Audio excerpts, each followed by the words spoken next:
सो मेष लगन, मेष राशि, एरीज जिसे हम इंग्लिश में बोलते हैं, कैसा जाएगा आपका साल 2025 का अप्रैल का महीना। एक बात मैं आज आपको अपने पर्सनल एक्सपीरियंस से बोल रही हूँ, प्लीज समझिएगा कि जिंदगी में हम पैसा क्यों सेव करते हैं। सिर्फ इसलिए करते हैं कि हमारा आने वाला टाइम, हमारा फ्यूचर सेफ एंड सिक्योर रहे। एस्ट्रोलॉजी आपको सिर्फ गाइडेंस देती है। अगर आपके कुछ इवेंट्स लाइफ के अंदर ऐसे आ सकते हैं जो आपको फाइनेंशियल सेटबैक, इमोशनल सेटबैक दे, उससे आप कैसे बच सकते हो।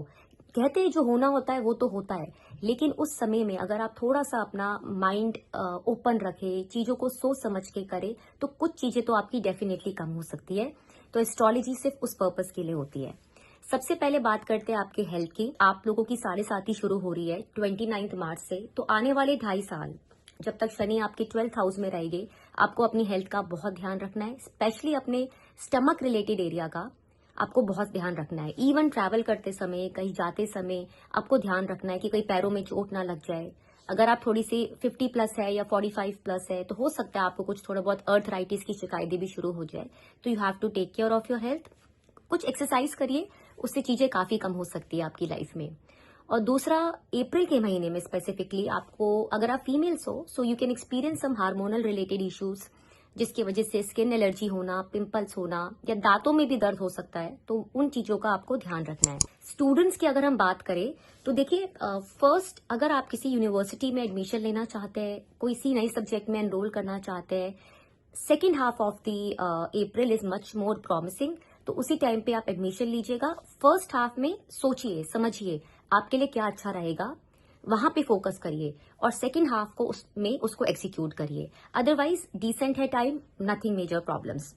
बात करें लव लाइफ की, वहां पे मुझे ऐसा दिखता है कि आप लोगों के बीच में ना टेम्पररी एक ब्रेकअप आ सकता है, और रीजन बनेगा आपका ईगो एंड डोमिनेंस।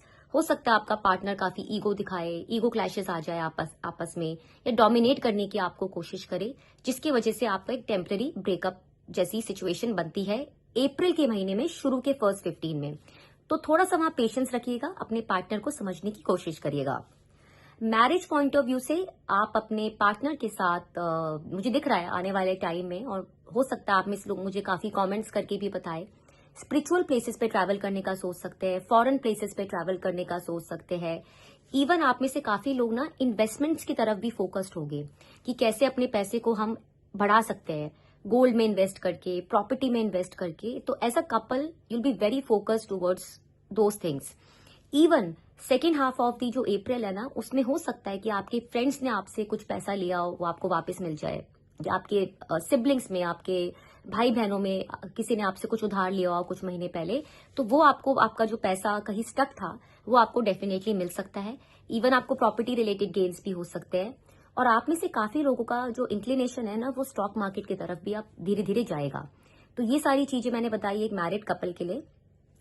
थोड़ी सी अपने स्पाउस की हेल्थ का ध्यान रखिएगा आने वाले टाइम में। हो सकता है उनको छोटे मोटे माइग्रेन जैसा स्ट्रेस रिलेटेड चीजें डेवलप हो, तो वहां पे थोड़ा सा उनको आप ध्यान दीजिएगा।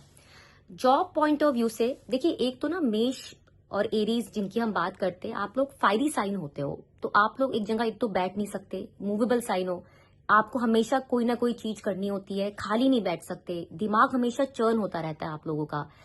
जॉब के पॉइंट ऑफ व्यू से मैं आपको कहूंगी, आने वाला टाइम जो है आपका, रादर आई वुड से जो शुरू का अब जो टाइम आ रहा है आपके, और सैटर्न आपके 10th हाउस के लॉर्ड होके वो 12th हाउस में जा रहे हैं, आप में से काफी लोगों को चेंजेस फील हो गए। हो सकता है आपको नई रिस्पॉन्सिबिलिटीज दी जाए, जो आपको थोड़ा सा हिलाएगी शुरू में। बट यही जो टाइम आ रहा है ना आपका अब, ये आपकी पेशेंस को टेस्ट करेगा, और आप जो निखर के आओगे ना उसके बाद, जो आपका ट्रांसफॉर्मेशन होगा उसके बाद, this will be mind boggling, I am not kidding. आपको अपॉर्चुनिटीज दी जाएगी, आपको रिस्पॉन्सिबिलिटीज आपकी बढ़ेगी। आप में से काफी लोगों का आने वाले टाइम में इवन चेंज ऑफ लोकेशन भी हो सकता है। हो सकता है आपको फॉरेन भेज दे, या आप जिस सिटी में रहते हैं उससे दूर भेज दे, जहां जाके आपको इनिशियली लगेगा कि मुझसे नहीं मैनेज हो रहा, बट आप देखेंगे धीरे धीरे आप उन चीजों में एडजस्ट भी करोगे, अडेप्ट भी करोगे, और लाइफ में आपको बहुत ग्रोथ मिलेगी। But yes, as I said, आप लोगों में एक प्रॉब्लम होती है कि आप टिक के नहीं बैठ सकते, आप लोगों को रिजल्ट्स जल्दी चाहिए होते हैं। वहां पे आपको पेशेंस जरूर रखने पड़ेगी, specially during the first phase of 7.5। Remedy के तौर पे आई वुड सजेस्ट यू कि आप, अब चूंकि आपके शनि 12th हाउस में आ गए, आपको हर सैटरडे को एक दिया जलाना है। पीपल के पेड़ के नीचे, और कोशिश करिएगा उसमें आप थोड़ा सरसों का तेल डालिए और फिर जलाइए। सूर्य को अगर आप जल दे सकते हैं सुबह उठ के, ये बहुत अच्छी रेमेडी है। और अंडर प्रिविलेज लोगों के लिए आप जितना करेंगे उतना आपको शनि की ब्लेसिंग्स मिलेगी। Even from business point of view, this is a very good period. I could see a lot of expansions coming in, but do not make any investment decisions in haste, as I said, क्योंकि Saturn is in your 12th house। तो चीजें आती जरूर है, लेकिन आपको सोच समझ के अपने बिजनेस को एक्सपैंड करने का सोचना है, सोच समझ के उसमें पैसे इन्वेस्ट करने हैं, और सोच समझ के ही specially for the month of April and May, जब तक शनि और राहु साथ बैठे, अगर कोई आपके बिजनेस में इन्वेस्ट करना चाहता है या आपके साथ कोई पार्टनरशिप में आना चाहता है, वहां थोड़ा सा कॉशियस रहेगा।